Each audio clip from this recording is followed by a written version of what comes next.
Монцам агентлаг мэдээлж байна.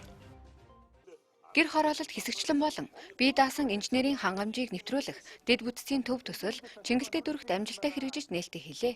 Нээлтийн ажиллагаанд Улсын их хурлын дарга Зандан Шитар, Улсын их хурлын гишүүн Оюун Чимэг, нийслэлийн засаг дарга бөгөөд Улаанбаатар хотын захирагч Амар Сайхан болон холбогдох албаныхан оролцлоо.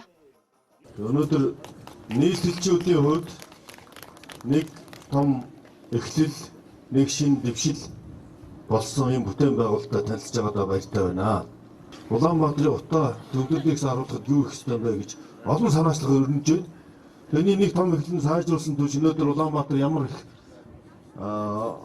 агаарын бохирдол нь ямар буурсан байгаа вэ? Утаа өдөрт ямар байдаг вэ гэдгийг та бүхэн харж ирсэн.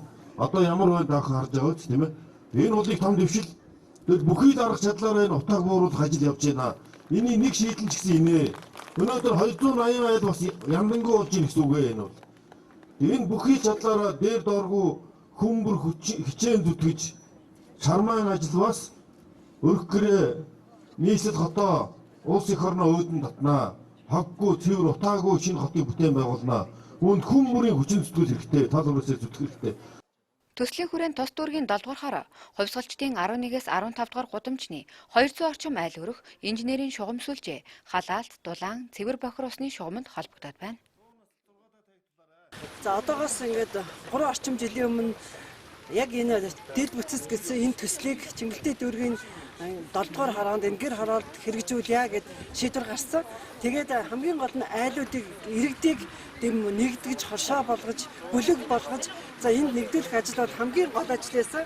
Тэгээд манай Чингэлтэй дүүргийн 7 дугаар хорооны 200-аад иргэд маань бид нар яг сууж агаад ийм төсөл хэрэгжнээ үр дүнд нь та бидний амьдрал өөрчлөгдөн хашаандаа сайхан амьдрах бололцоо бүрдэх юмаа гэд эхэлжсэн энэ ажил маань өнөөдөр 20 жилийн дараа үр дүнгээ үзүүлээд Монгол улсын хэмжээнд нийслэл Улаанбаатарын хэмжээнд гэр хороолт анхны ийм дэд бүтцийн төв ашиглалтанд орж 285 айл нөхөн жорлон яндангасаа салж байна. Өөрөөр хэлбэл дулаан, цахилгаан, цэвэр бохир ус дохиол хамгааллын системтэй ингээд 5 инженерийн шугам бүрдсэн цогц ийм үйлчлэгэнд хамрагдаж, сервист хамрагдаж өөрөөр хэлбэл яг л орон сууцнд амьдарч байгаа юм шиг гэхдээ өөрийнхөө хашаанд өөрийнхөө газар нутаг дээр ингээд байшинд дулаахан сайхан амьдрах энэ болцоо бол энэ төсөл хэрэгжснээр бүрдлээ.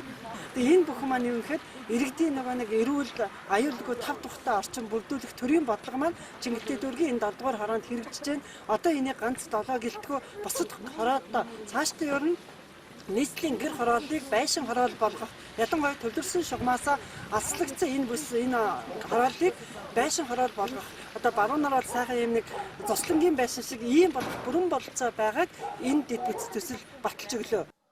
Дэд бүтцийн төв ашиглалтад орсноор яндангийн тоо багасч тэр хэрээр агаар хөрсний бохирдол буурч газрын үнэлгээ нэмэгдэн иргэд өөрсдийн өмчлөлийн газартаа ая тухтай амьдрах нөхцөл бүрдэж байна.